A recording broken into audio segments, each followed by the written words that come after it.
Welcome to Sink or Swim, presented by Squid Group, your digital marketing partner. Copyright in a digital age. Archaic legislation isn't keeping up with the speed technology is changing. We talk to Nico de Jong about court cases with gorillas taking photos and who owns the photo, to AI content and who actually owns the outputs. Let's open up the world of copyright. Hope you enjoy it. Hey. Hi. Welcome back. It's so good to be back. It feels the same but different. Yeah. And I guess the difference here is that we're still wearing the same clothes, but we're talking about digital copyrights. I like these clothes, so I wear them frequently. But yes, happy to talk about something different. So why don't we chat about digital copyrights and how people with primarily online platforms like websites and things like that have rights around the content on their websites and also just potentially protecting themselves in that space. Sure. So copyright in general it's quite confusing for people, including me at times, as to what it actually is, what it protects, what you can do with it. Basically in New Zealand and Australia and in most countries, you can't register copyright. And that would be a surprise to a lot of people, but we don't have a register.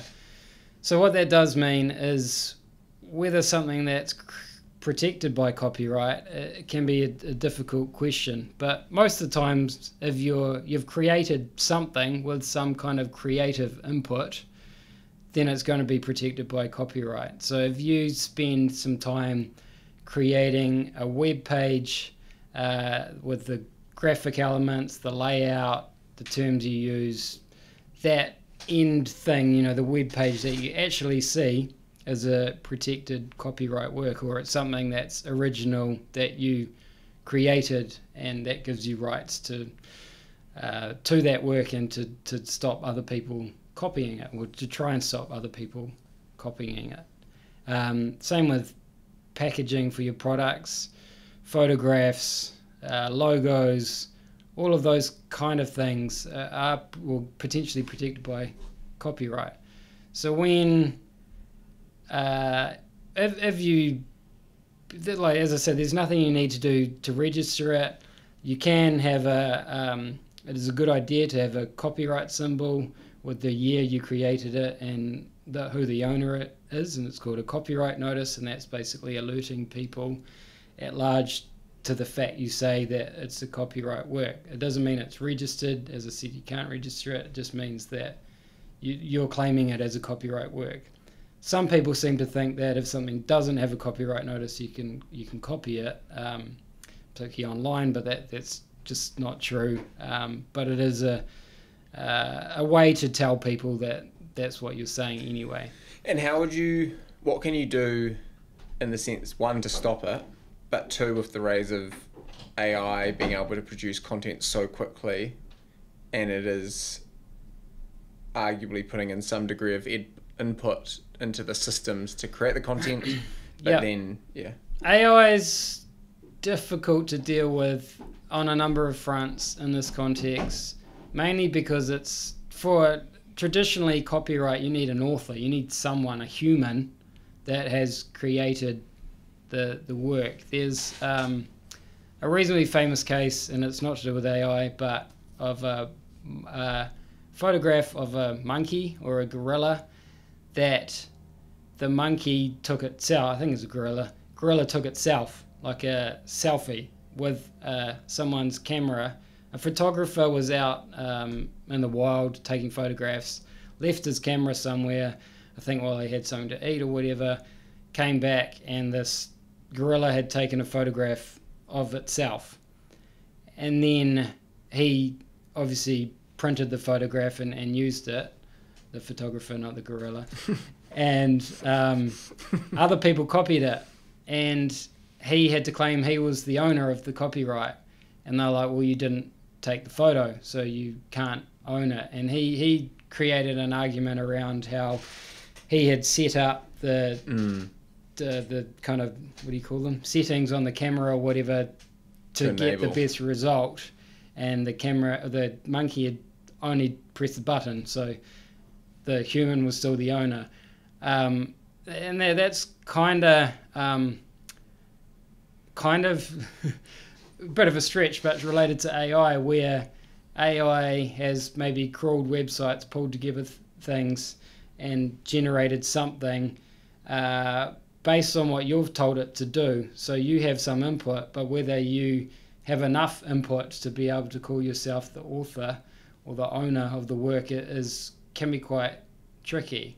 So generally speaking, if you've told something to, like in ChatGPT or whatever, to do a particular task, and it spat something out, you're going to struggle to say that you're the owner of that copyright work, and it gets quite tricky. And then on the flip side of something like that is taking something from your website, or what's quite big at the moment are cases on where owners of data are suing creators of AI related products for teaching their from copying their data to teach the AI. And it's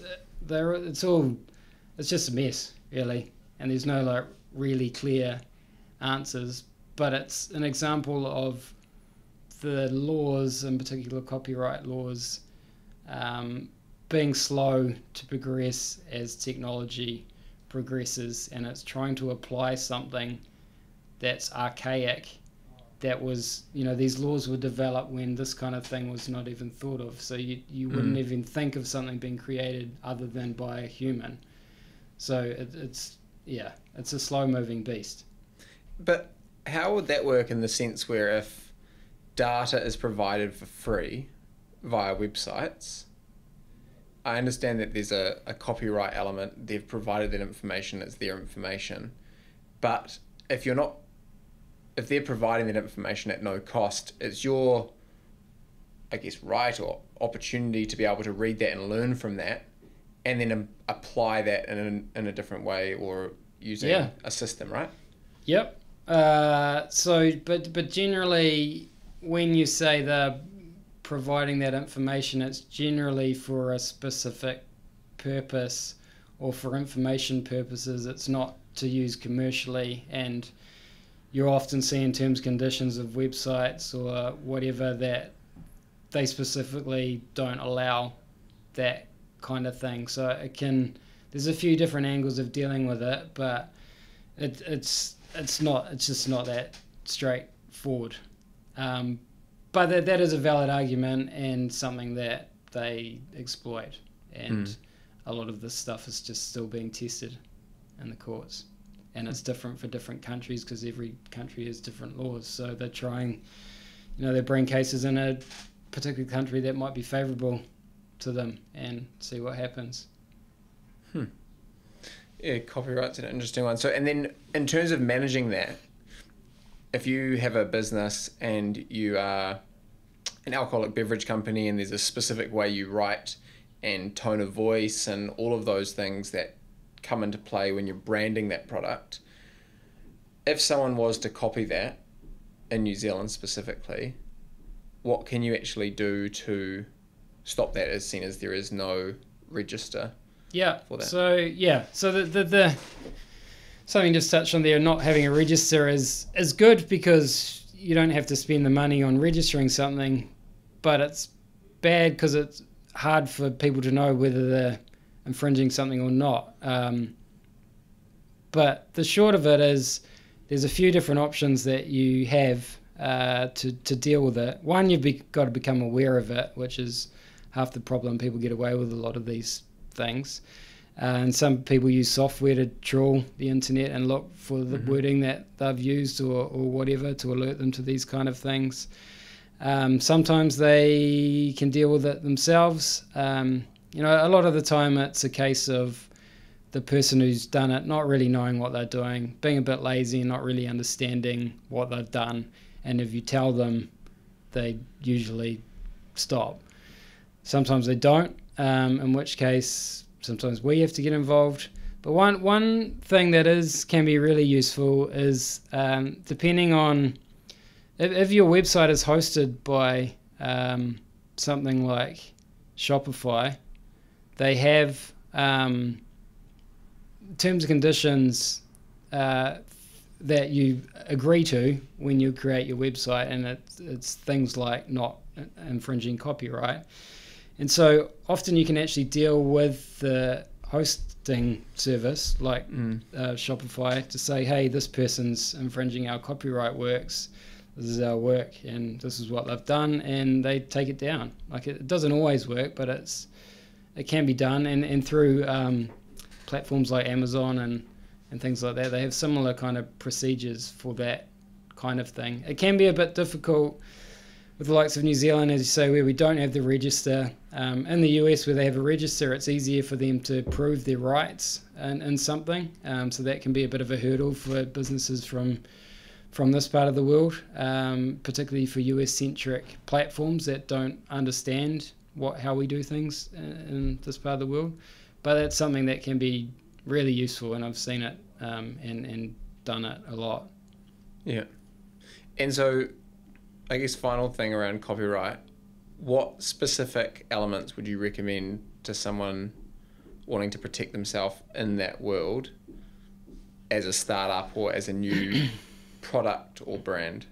Yeah, so I mean, you can't actually do that much without having a register. So it's kind of what I said before. Having a copyright notice sounds pretty simple, but having a copyright notice with the name of the owner and the year it was created, and kind of thinking about what you've actually got there can be useful in terms of, for example, if it's related to packaging or where the logo is the dominant element or whatever, we can look at registering trademarks, which kind of cross over with copyright works in this way. For example, if you registered it, how your packaging looks, and someone's copied that offline, there are ways to kind of deal with that through a trademark registration. But one thing I would say is it's kind of stepping back a bit and looking at when you're creating your own work. It's kind of the flip side of what we've just talked about. Like, you can't copy someone else's text or like description of their product or whatever. You can kind of be inspired by it and use some similar types of wording or that kind of thing, but it does trip people up. Logos, using stock images in logos. I remember pretty early on when I started out, I had a guy come to me, and he was a freelance graphic designer, and he had created a logo for a company, and the company was quite big, and they'd registered this logo that he created in a bunch of different countries. And what the company didn't know and what he didn't realize he was doing, he'd used a stock image in the logo or as part of the logo. So the stock image people found out by seeing a trademark application or whatever, and said, you got to change this logo. You got to you can't use the terms and conditions say you can't use our image for this purpose. And that's something that's overlooked a lot with people using those kind of images for things that aren't allowed. You think, I can get this image for $20 or whatever, but really you can only use it for very limited purposes.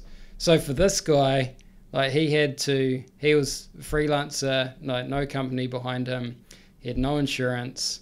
The company had to change their logo. I can't actually remember if they may have paid more to get the rights in the end, but theoretically you have to change the logo, cover the costs for the company of all the rebranding and stuff, and it's massive for the sake of saving a little bit of time and drawing your own image or whatever. It's a little bit like the music rights stuff that I spoke to another lawyer about, around how if you use sample music, there's a whole raft of complications that come down the line, where if a song you've used has sample music on and you don't have the correct rights for that from a random website, down the line is when the problems come in, because suddenly you've blown up that song has become massive, but you actually don't own those rights. So it gets messy. It gets super messy. Yeah. Copyrights, the joys. Yeah. And so, what about mountain biking? Well, that has a lot to do with copyright. I know. Isn't it? Are you talking about the act of mountain biking? The act of mountain biking, yeah. How do you, tell Struggling me to draw about, parallels here, but how do you find, where do you think's the best mountain biking in New Zealand? Rotorua by a significant, it used to be by a significant margin. Other areas are getting better, but it's still the best. Over Queenstown, Wanaka, you reckon, as well? Yeah, I do. Just the kilometres of trails and not the beauty of the area that could still come up. You know, Queenstown, Wanaka's definitely got that, but yeah, it's the best. Cool. Thanks, mate. Thanks for tuning in to another Squid Group podcast. If you're looking for a marketing partner to grow your brand, business, or event, contact us here at Squid Group. See you next time.